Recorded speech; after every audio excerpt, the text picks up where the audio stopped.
Hello everyone, hope you are well and good in this pandemic.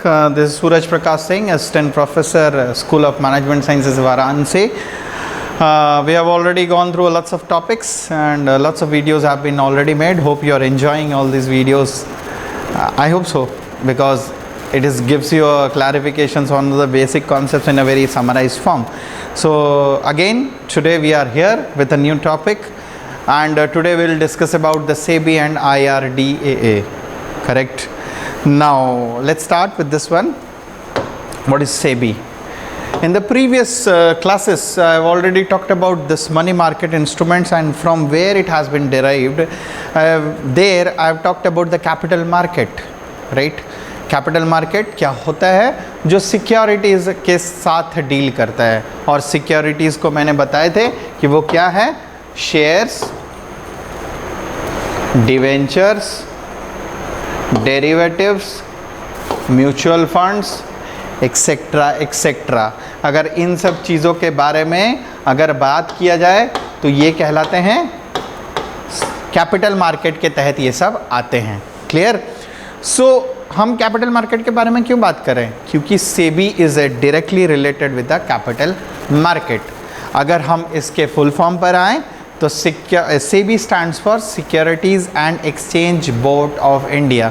उसके नाम में ही security है, यानी अगर कोई संस्थान शेयर्स, डिवेंचर्स, डेरिवेटिव्स या किसी भी प्रकार के सिक्योरिटीज़ के साथ डील करती है, उसे रेगुलेट करती है, उसके लिए कुछ प्रिंसिपल्स बनाती है, उसके ऑब्जेक्टिविटी को मेंटेन करती है, then it comes under the part of SEBI. धीरे धीरे आते हैं।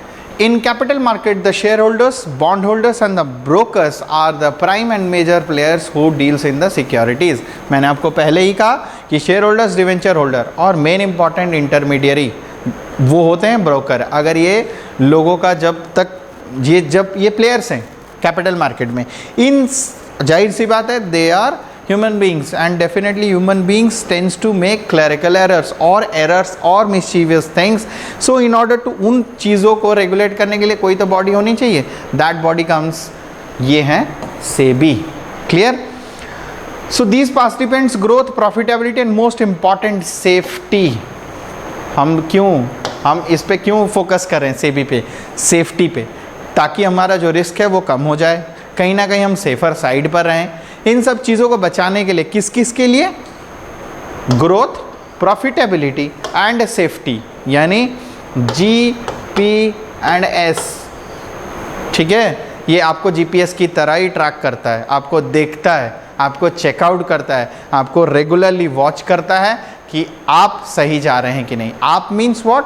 द स्टॉक मार्केट और the security market is doing well और नॉट। नाउ सेबी देयरफॉर, मैं आपको बोला कि उनके इन चीज़ों को बचाने के लिए they provide funds in the economy. Therefore there exist a body called SEBI which is Securities and Exchange Board of India, who follows a mechanism to safeguard, I told you, to safeguard the interest. ये आप देखिए, safeguard the interest of the investors, इनके interest को safeguard करता है। What is the interest? कि उनको अच्छे से डिविडेंड मिले, उनको रिटर्न्स मिले, उनको अच्छे तरीके से सब कुछ डील कर सकें। नाउ उनके कुछ फीचर्स पे आ जाएं। अब धीरे धीरे जानेंगे कि सिक्योरिटीज़ और ये क्या होती हैं। अब आते हैं, securities and Exchange Board of India was establish on April 12, 1992। आप इस चीज़ को एक बार थोड़ा मार्क कीजिएगा, दैट वो एस्टैब्लिश कब हुआ था? April 12, 1992 in accordance of SEBI act, which is 1992 के सेबी एक्ट के साथ ही फुलफिल हुए थे। The central government is empowered to supersede the SEBI in public interest or in account of grave emergency. इनको पावर कौन वेस्ट करता है? गवर्नमेंट। गवर्नमेंट ही बोलता है कि भाई आप अब रेगुलेट करो, आप चीज़ों को चेकआउट करो। इनको अथॉरिटी मिली है किनके? गवर्नमेंट के through. The SEBI is a body of 8 members.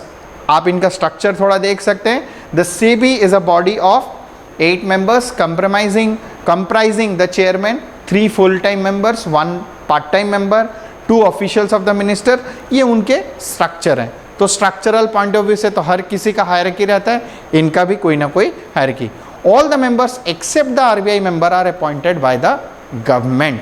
Her member SEBI में यानी सेबी में जो भी अपॉइंट होता है वो गवर्नमेंट के थ्रू ही अपॉइंट होता है, एक्सेप्ट द आरबीआई। अब आ जाते हैं सीधे सीधे इसके मेजर फंक्शंस पे, एक एक फंक्शंस पे आएंगे और आपको पता चलते जाएगा कि ये काम क्या करता है। सबसे पहले आते हैं पहला फंक्शंस पे, it protect the interest of the investors. मैं आपको पहले ही बोला कि वो प्रोटेक्ट करता है किसके इंटरेस्ट ऑफ, किसके इन्वेस्टर। इन्वेस्टर का इंटरेस्ट क्या होगा, ताकि उसको रेगुलरली इंटरेस्ट मिल सके, रेगुलरली डिविडेंड मिल सके, रेगुलरली रिटर्न मिल सके और उनका अमाउंट सेफ रहे। To regulate the business in stock exchanges, regulate the business in stock exchanges. Stock exchanges में कोई घपलेबाजी ना हो, कोई तरीके का चीज़ें ना हो, उन चीज़ों को सिक्योर करने के लिए सेबी वहाँ पर स्टैंड करती है। टू रजिस्टर एंड रेगुलेट, आप हमेशा याद रखिएगा कि जब भी आपको शेयर्स में डील करने तो आपका एक व्हाट यू से आपका अकाउंट होना चाहिए, डीमैट अकाउंट होना चाहिए। जो भी ब्रोकर्स होते हैं जो डील करते हैं दलाल स्ट्रीट में या स्टॉक मार्केट में, वो हमेशा रजिस्टर होने चाहिए। उन सब रजिस्ट्रेशन, उन सब चीज़ों के बारे में फोकस कौन करता है, SEBI. To register and regulate the working of the stock brokers, sub brokers and transfer agents, bankers to an issue trustee, ये सब के बारे में जब फोकस किया जाता है तब वो कौन फोकस करता है, सिर्फ और सिर्फ SEBI.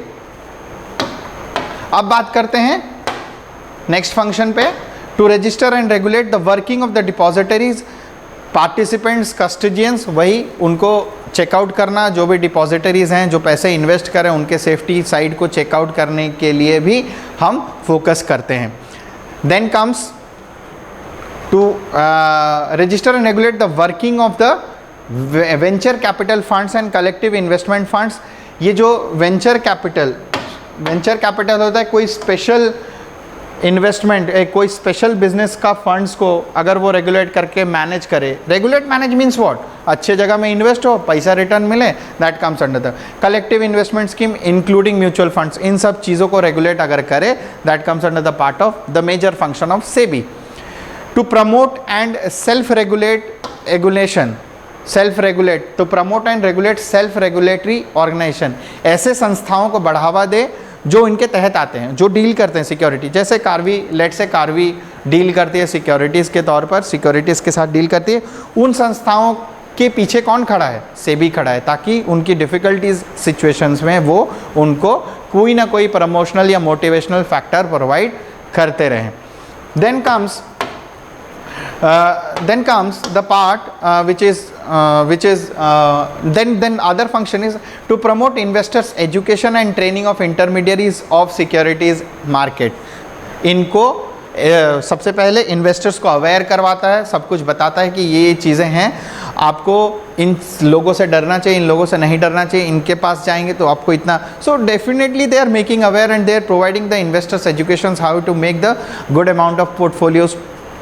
And also they train the intermediaries, जो ब्रोकर्स होते हैं उनको भी ट्रेन किया जाता है कैसे रजिस्ट्रेशन प्रोसेस हो, कैसे लाइसेंसिंग मिले, कैसे शेयर्स में डील किया जाए ताकि उन्हें मैक्सिमम ऑफ रिटर्न मिल दे। कोई, जैसे कहने का मतलब कोई भी तरीके से उनके साथ नाइंसाफ़ी ना हो, मतलब इन सब चीज़ों को चेकआउट कौन करता है, सिर्फ और सिर्फ सेबी।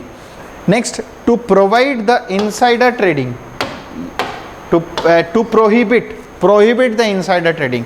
अब जाहिर सी बात है इनसाइडर ट्रेडिंग होती क्या है, इसको जानना ज़रूरी है।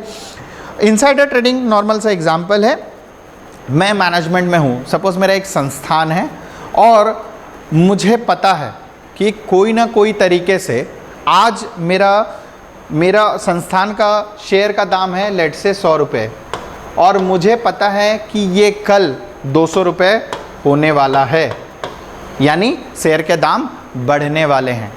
क्लियर? और रातों रात ये खबर आपको है क्योंकि आप मैनेजमेंट में हैं।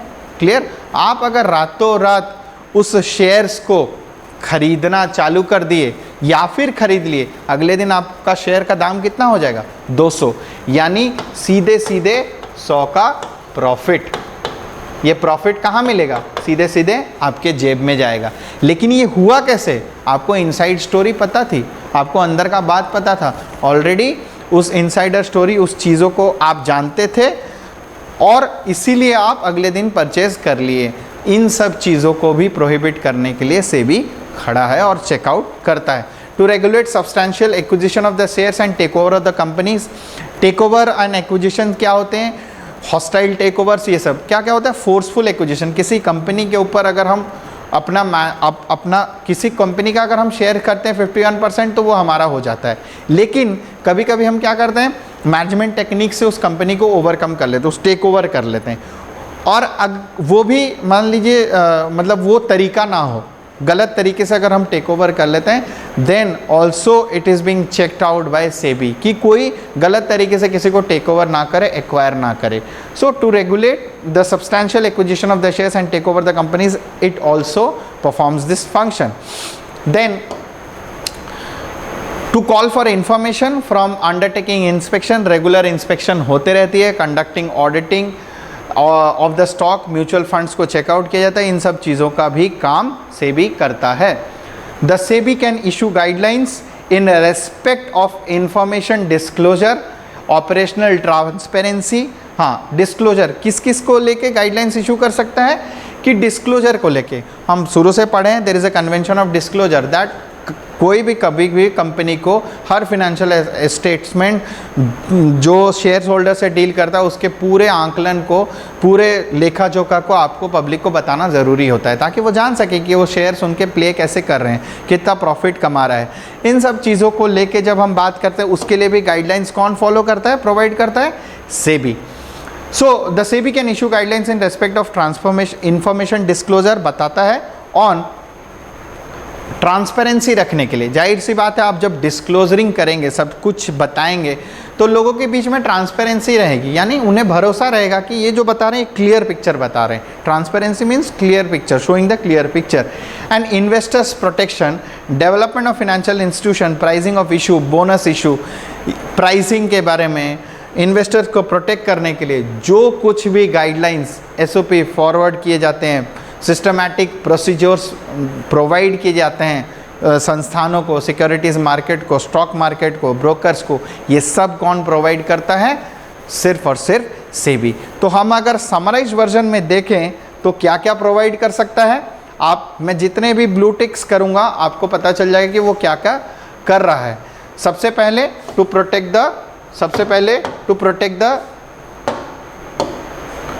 द इंटरेस्ट, यहाँ पर मैं लिख सकता हूँ टू प्रोटेक्ट द इंटरेस्ट, ठीक है। Next, to regulate the business को रेगुलेट कर सकता है। रेगुलेशन बहुत सारे का है रेगुलेशन। उसके बाद आ सकता है register and regulate the brokers, मतलब उनको रजिस्टर कैसे करना है, उन्हें रेगुलेट कैसे करना है, उन सब चीज़ों को। उसके बाद आप देख सकते हैं रजिस्टर एंड रेगुलेट डिपॉजिटरीज को, ठीक है, वही चीज़ रेगुलेशंस करेगा।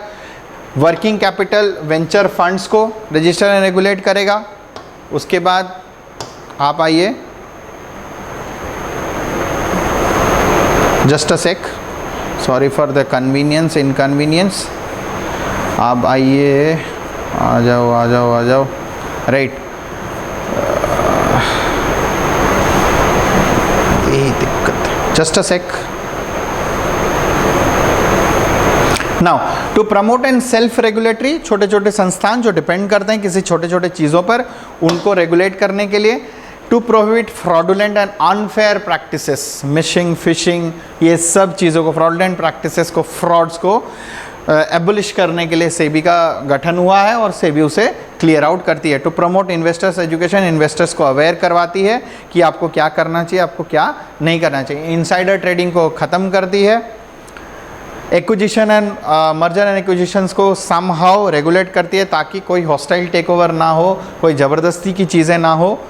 To call for information under inspections, audits, ये सब करवाती है।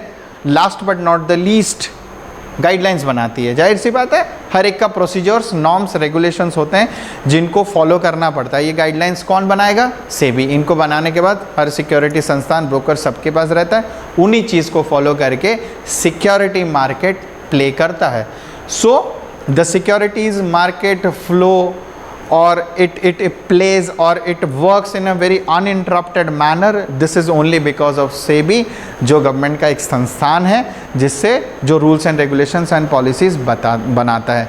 So if you are sticking to this functions, definitely the investors will be in a protected manner and they will definitely get the more and more returns and increase their wealth of their companies as well as the shareholders. So this is all about this SEBI. Thanks a lot for hearing this and listening to this. Thanks a lot. Have a good day to everyone. Thank you.